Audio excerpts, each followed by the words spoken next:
Glyn Davis, I was talking to my wife this morning about our interview today, and she said, when did universities become businesses? So I wonder whether you feel like and are the CEO of a business, or are you the first among academic equals, in a sense?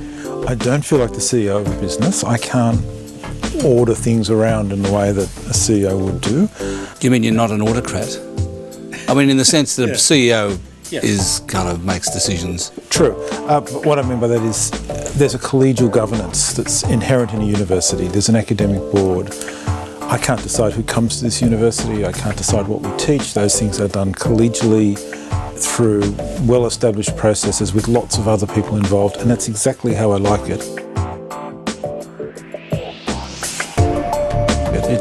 So it's not a CEO role in the sense of directive role, but it is a CEO role in the sense of you've got to provide leadership, you've got to ensure that the finances work, you've got to be out there explaining the institution to the public. It has a set of roles that are completely familiar to a business CEO. And it's interesting because not long after you took over here at Melbourne University, you introduced the Melbourne Model, as it's called, now the Melbourne Curriculum. And it was highly controversial at the time, and in fact you were criticised and it was criticised for being too commercial, I think, to some extent. How much pressure were you under at that point, so soon after you took over? If you're going to make a very big change as leader of an organisation, you make it in your first year. That's a really important part of leading any organisation. Your honeymoon doesn't last that long. You have an authority when you start. You've been chosen and brought in. I was very clear up front about what I wanted to do. And did you come to the organisation with the plan formed? I came to the organisation with a sense of what I'd like to do, but without the detail, and knowing that I'd have to spend a year testing it and being sure. And what came out wasn't what I went in with, because that would be foolish. Then you learn nothing. What came out was more nuanced. It worked for the institution. But in my 20s, I had worked in America at American universities, and it had been my aspiration to bring that quality of education to Australia, because we didn't have it anywhere. Well, how did you take people with you on that journey? It must have been a big persuasive effort. So the first 6 months, listening to going and taking the temperature, meeting everyone you can in the institution, hearing them, then putting out a first draft paper. And at the end of the first year, a paper called Growing Esteem that set out the vision. Here's what I think we can do. Second year, a curriculum commission to work through the detail with 25 people drawn from across the university. And at the end of the second year, it went to both the governing body of the institution, the council, but importantly it went to the academic board. And we had the largest academic board meeting I have ever seen before or since.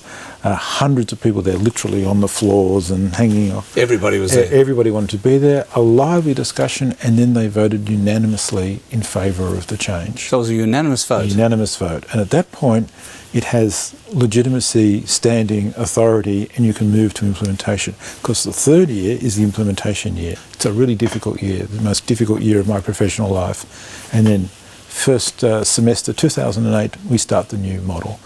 And the sense of excitement on the campus when the new model started was just stays with me. It's this vibrant moment where people had, the students who came to us in 2008, this is what they wanted. They had chosen us.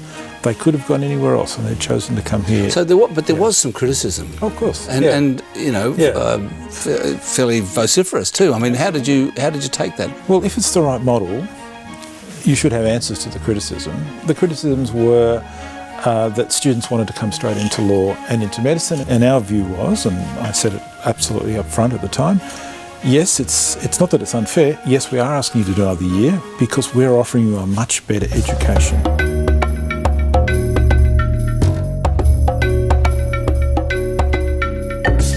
Is your guiding light to be a great teacher or a leader of great teachers? A leader of great teachers, a leader of great researchers, and a leader of an institution that sees itself as having an absolute public spirit that gets involved in the community, from commercial through to NGOs, through to the arts, and makes a contribution to all of those things without just becoming a producer of commercial research, for example, which I think would be a displacement of why we're here, without just becoming a community facility, which would be to miss the point of why these things are here, and never forgetting that universities also have this great role in building up research, improving it and passing it on to the next generation. And we have to make sure that we do that. I mean, in your sense, in your view of yourself, are you otherworldly as an academic? Are you kind of in the world or not? And what's your purpose? So are we in the world? We're an employer of nearly 9,000 people with an annual budget of more than $2 billion. The industry that we're part of, higher education, is the largest export industry in Victoria, and together we're the largest employers in Victoria. And in that sense, are we part of the world? I think we're very firmly part of the world. If we were a private company rather than a university, we'd be in the ASX top 100. In fact, we'd probably be in the top 50 on our turnover and our assets, which are significant. You know, we control $6 billion worth of assets, roughly. And so, first, that's a big operation on anyone's terms. And so, yes, not just me, but all of the senior team here have to be part of that, and we have to understand our place in that world. But we are an education institution. We actually aren't here in the first instance to do other than to produce great graduates who will go and make a big difference in the world. Great to talk to you, Glenn Davis. Thank you. Thank you, Alan.